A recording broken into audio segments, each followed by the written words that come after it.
இந்த பூமியில் பெருமையடித்துக் கொண்டும் குற்றம் புரிந்து கொண்டும் இருந்தவர்களை அல்லாஹ் எவ்வாறு தண்டித்தான் என்று குர்ஆனில் 7வது அத்தியாயமான சூரத்துல் அஅராஃப் சிகரங்கள் என்கிற அத்தியாயத்தில் 133வது வசனத்திலே அல்லாஹ் கூறுகின்றான், ஃபிரௌனுடைய கூட்டத்தை புயலுடன் கூடிய கடுமையான மழையை அனுப்பி நாம் அவர்களை சோதித்தோம். வல் ஜராத வெட்டிக்கிளைகளை அனுப்பியும் நாம் அவர்களை சோதித்தோம். அது அவர்களுடைய விளை நிலங்களையும் மரத்திலுள்ள பழங்களையும் வீடுகளுக்கு மேலே உள்ள கூரைகளையும் மரங்களையும் தின்று தீர்த்துவிட்டு அழித்து நாசமாக்கிவிட்டது. இதே போன்று அல்லாஹ் வல் கும்மல வஃபாதிஅ வத்தம பேன்களை கொண்டும் தவளைகளை கொண்டும் இரத்தத்தை கொண்டும் அல்லாஹ் ஆயாத்தின் முஃபஸ்ஸலாத் அடுத்தடுத்து அல்லாஹ் அவர்களை சோதித்துக் கொண்டே இருந்தார்.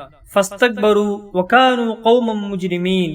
ஆனால் அவர்கள் பெருமை அடித்துக் கொண்டும் குற்றம் செய்யக்கூடிய கூட்டத்தினராகவே இருந்துவிட்டனர். பெருமை அடிப்பவர்களுடைய நிலையையும் குற்றம் செய்யக்கூடியவர்களுடைய நிலையையும் அல்லாஹ் இந்த வசனத்திலே கூறுகின்றான். நாம் அனுபவிக்கக்கூடிய ஒவ்வொரு சோதனைகளும் அல்லாஹ்வின் புறத்திலிருந்துதான் ஏற்படுகின்றது. கொரோனாவாக இருக்கட்டும், இப்பொழுதுள்ள வெட்டிக்கிளியாக இருக்கட்டும், அனைத்தும் அல்லாஹுடைய சோதனைதான். அல்லாஹ் தான் அனைத்தையும் ஏற்படுத்தியது. அவனால் மட்டும்தான் அனைத்தையும் நீக்க முடியும். மனிதர்கள் பலகீனமானவர்களாகத்தான் இருக்கிறார்கள். மனிதனின் அறிவை கொண்டோ அல்லது அறிவியலை கொண்டோ அல்லாஹ்வின் அத்தாட்சிகளை ஒருபோதும் அழித்துவிட முடியாது. இன்னல்லாஹ அலா குல்லி ஷைஇன் கதீர். நிச்சயமாக அல்லாஹ் அனைத்து விஷயத்தின் மீதும் ஆதிக்கம் பெற்றவன்.